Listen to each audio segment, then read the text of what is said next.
સુરતના ખજોદમાં ડિસ્પોઝલ પ્લાન્ટમાં ભીષણ આગનો કેસ. આગની ઘટનામાં ઇજારદારને શોકોઝ નોટિસ. સર્વે કરી આગમાં ખાક કચરાના રૂપિયા વસૂલાશે. આગની ઘટનામાં જીપીસીબીએ રિપોર્ટ માંગ્યો છે.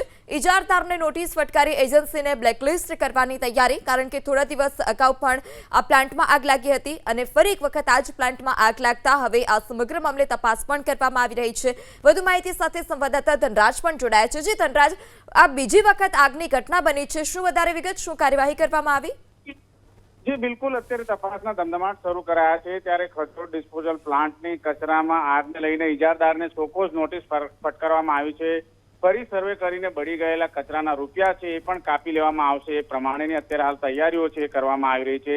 આગની ઘટનાને લઈને જીપીસીબીએ પણ કડક વલણ અપનાવ્યું છે, કારણ કે જે પ્રમાણે આગજનીની ઘટના ઘટી હતી ત્યારે એર પોલ્યુશન પણ સર્જાયું હતું. ઇજારદારને બ્લેકલિસ્ટ કરીને નવી એજન્સીને કામ સોંપવા માટે અત્યારે હાલ તૈયારી કરવામાં આવી રહી છે. ત્યારે કચરો સરખો પ્રોસેસ ન થતા જે મિથેન ગેસનું છે પ્રમાણ એ વધ્યું હતું, જે માનવ જીવન માટે પણ ખતરારૂપ હતું. આ બાબતે જે ઇજારદાર છે તેની બેદરકારી સામે આવે છે. ત્યારે ખજોદ ડિસ્પોઝલ સાઇટ પર ફાયરની 7 ગાડીઓએ 7 લાખ લીટર જેટલું પાણી છે એ અત્યારે હાલ છંટકાવ કર્યો છે, છતાં પણ 36 કલાક થઈ ગયા તેમ છતાં હજી પણ ધુમાડાના ગોટે ગોટા છે એ જોવા મળી રહ્યા છે.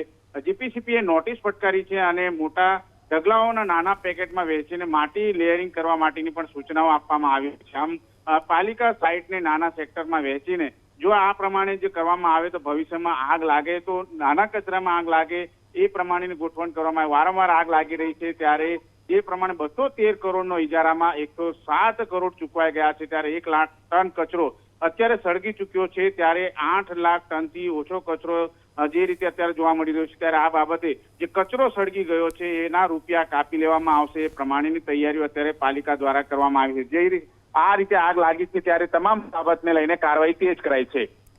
જી ધનરાજ, માહિતી બદલ આભાર.